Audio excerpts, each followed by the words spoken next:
सनातन धर्म शब्द आज के परिप्रेक्ष्य में सही संदर्भ में ये शब्द है? सनातन का मतलब है परंपरागत जो चीज चली आ रही है। तो सनातन की परंपराओं को मानना वो धर्म है।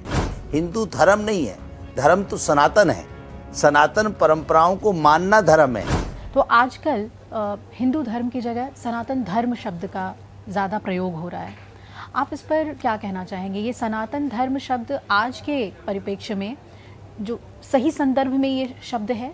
देखिए, धर्म की बात जो आपने कही है, तो परंपरागत देखें, यदि हम जब से सृष्टि प्रारंभ हुई है तब से एक ही शब्द है सनातन।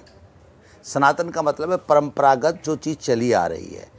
अब इसका प्रैक्टिकली रूप क्या है? जैसे सूर्य निकलता है, सूर्य सनातन है। जब सूर्य निकलता है तो आपको अपने अस्तित्व का ज्ञान होता है और अपने व्यक्तित्व का ज्ञान होता है। अस्तित्व और व्यक्तित्व का ज्ञान होने के बाद जब आप उस परंपरा को मानते हैं, उस परंपरा के कार्य को करते हैं, उस परंपरा और उस आचरण का ध्यान रखते हुए अपने जीवन को जीते हैं, वो धर्म है। तो सनातन की परंपराओं को मानना वो धर्म है। सनातन तो प्राचीन परंपराओं से जो पद्धति चली आ रही है, हमारे अंतःकरण में जो बाई बर्थ हमारे साथ आता है, वो सनातन है। सनातन तो सबके अंदर है।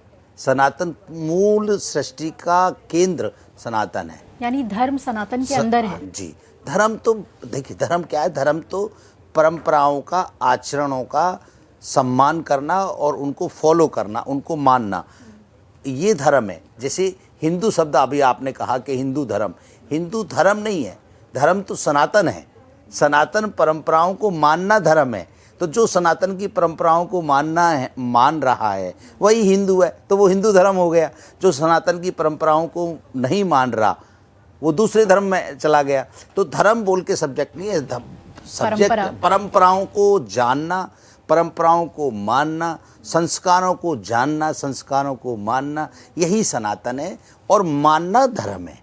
जी जी, बहुत सुंदर आपने बात कही है। तो इस पर ये भी बहुत समझना ज़रूरी है आज के युवाओं को देखते हुए, और जो लोग अध्यात्म में डूबना चाहते हैं, अध्यात्म को समझना चाहते हैं, तो सनातन को समझना क्यों ज़रूरी है? ऐसा कहते हैं कि अगर अध्यात्म को समझना है तो आपको सनातन समझना होगा।